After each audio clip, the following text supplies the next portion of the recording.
Tonight on The Right Show on Record. Sa isip ko na, bakit ako?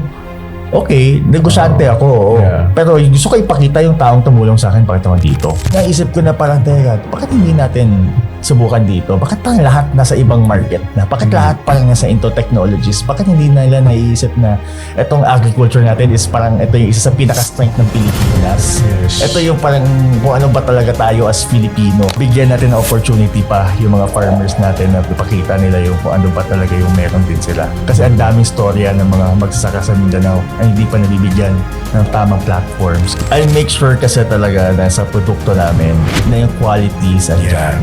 At the same time, i-make sure namin, hindi kami naghahabol kasi into the sales eh.